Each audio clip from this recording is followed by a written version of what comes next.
G'day guys, Socket here. Today's video is a small extract from the Speaker Specs What Does It Means tutorial, just so you guys can look up this topic easily without going through the whole 3 hour video. So today's extract is speaker area, displacement and moving mass. So the speaker cone is made up of the cone, the dust cap and the surround. The cone is attached to the voice coil, so as the voice coil moves back and forth, it pushes and pulls the cone, and it's the cone that actually creates the pressure waves that we hear as sound.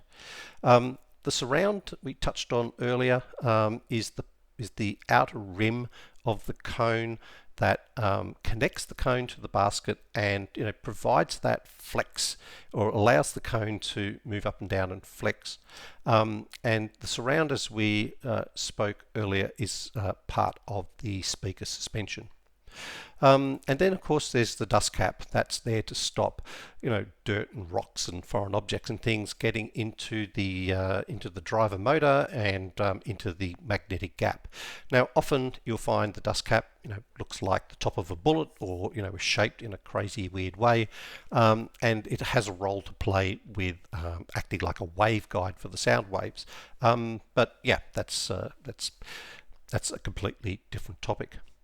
So, talking about the parameters that apply to the cone, or the speaker cone, the first one is cone area, which has the shorthand SD.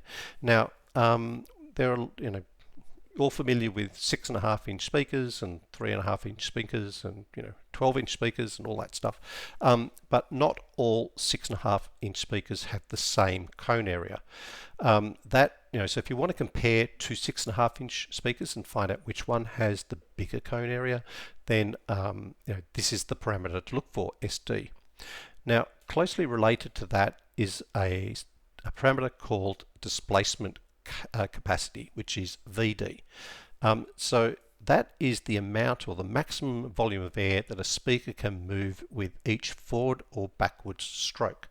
The way you work that out is you take the cone area of the speaker and you multiply it by the X max of the speaker. Now we'll talk a lot more about X max later, but it's basically how far the speaker can move either forward or back without distorting. So you can think about it like the maximum stroke of a speaker. So why is this an important spec? And the answer to that is because a higher VD value, or displacement capacity value, the deeper the bass, the more volume it will make.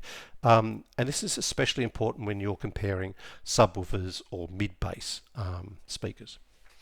All right, so when you have a look at a data sheet, a technical data sheet, you'll find something like this. So here is the cone area of this speaker at 202 centimeters. So this is, I think this is an 8-inch from memory. So if you want to compare to 8-inch, for example, you could have a look at their cone area and find out which one's got the bigger cone area, because bigger cone areas generally mean more loudness. Now, if you want to then work out the displacement capacity, often you'll find that's not listed on the specification sheet, but it's pretty easy to calculate. And so here's an example. Here's the cone area. Here is the X max of the speaker, how far it can move in one direction. And we just simply multiply the two together. So in this case, 202 centimeters by 10 millimeters. Now before you multiply, you have to put everything into the same units. So 10 millimeters is 1 centimeter. So now we have everything in centimeters. I can now multiply them together. So 202 by 1 is 202 cubic centimeters, which is 200 milliliters, or 0.2 of a liter. Now that is the maximum, or the X max from center point to forward. So if you want to work out what the total peak to peak air movement of a speaker is, then of course you double this. So peak to peak would be 0.4 of a litre, right? And as I said, this is handy if you wanted to have a look at two subwoofers and find out which one is more likely to make more bass, just by comparing the displacement capacities. All right, the next set of specifications is around mass. So the first one is what we call total moving mass, MMS.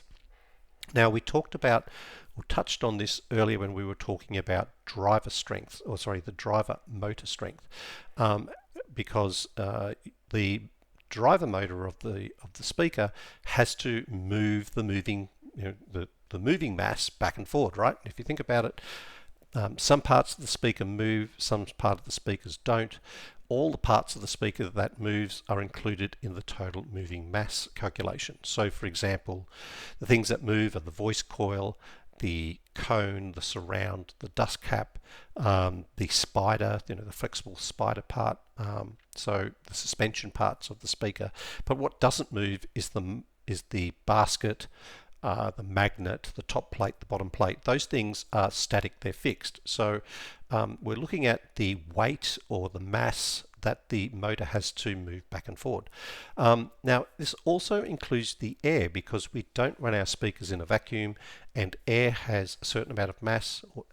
So for example, if the motor has to push the speaker, it also has to push the speaker and the air in front of it, and when it pulls the speaker back, it has to do the same thing. There'll be air around the suspension and the spider, and air around the cone, and all that has mass.